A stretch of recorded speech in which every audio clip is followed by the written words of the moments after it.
Okay, so picture this, a huge game-changing deal meant to transform public health for millions of people. Now imagine, it gets stopped dead in its tracks right before it even starts.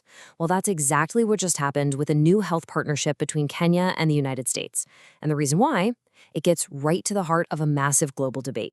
And we are not talking about a small project here. The number on the table is a staggering $2.5 billion. Yeah, this is a colossal investment, the kind of money that's supposed to completely overhaul a nation's entire public health system. But here's the kicker.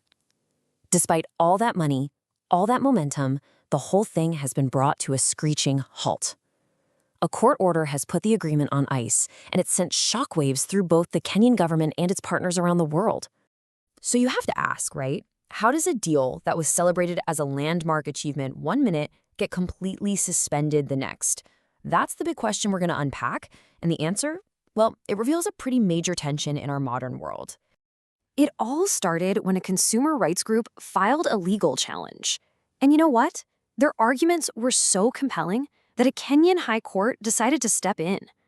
The court issued what's called an interim ruling, which effectively just pressed the pause button on the whole thing. But what's really interesting is how the court did it. They were very precise. They didn't just throw out the entire deal. Nope. They targeted one single critical piece of it, the movement of data. And that right there is the heart of this entire controversy. So, to really get why this is such a big deal, we need to back up a little and understand the agreement itself. So, what was this partnership supposed to accomplish in the first place? Well, it's a joint effort. The U.S. is committing the lion's share, about $1.7 billion. But, and this is a big but, it's not just a handout. Kenya is also on the hook to put some serious skin in the game, contributing $850 million of its own and taking on more of the cost over time. And, this deal actually represents a huge policy shift for the U.S. The old way of doing things was to funnel money through this complicated web of different aid agencies.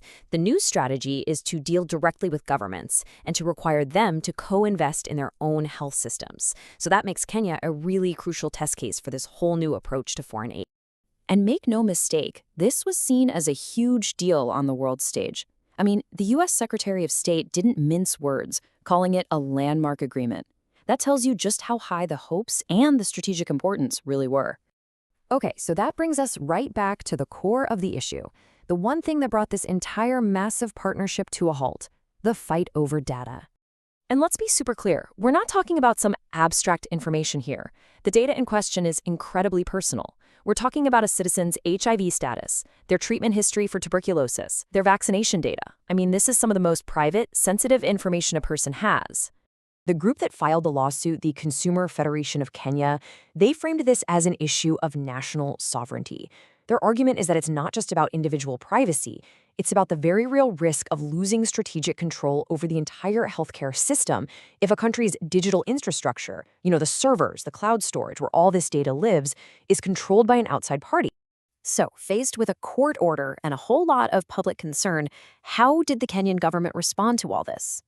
Well, Kenya's health minister, Aden Duale, he came out pretty quickly on the defensive. He argued that the court's order is actually very narrow, saying it only affects the data sharing part, not the bigger partnership itself. So the government's plan seems to be comply for now, but also challenge the ruling in court. Then President William Ruto also weighed in to try and reassure the public. He insisted that the country's top lawyers went through this agreement with a tooth comb to guarantee that when it comes to data that belongs to Kenyans, it's Kenyan law that has the final say.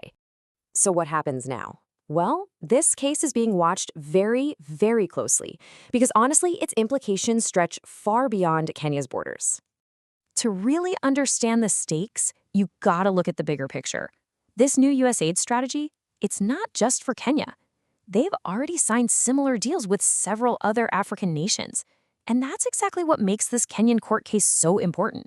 It could set a huge precedent for how data privacy is handled all across the continent. So this timeline really puts it all into perspective. The deal was signed late in 2025. Then on December 12th, the court hit the brakes on data sharing. And the next key date to watch is February 12th of next year.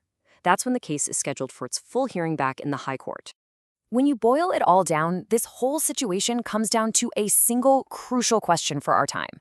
In this age of big data, how do nations balance the incredible benefits of global cooperation with a fundamental right to personal privacy and national sovereignty? The answer that Kenya finds, it might not just be an answer for Kenyans. It could very well set the course for nations all around the world.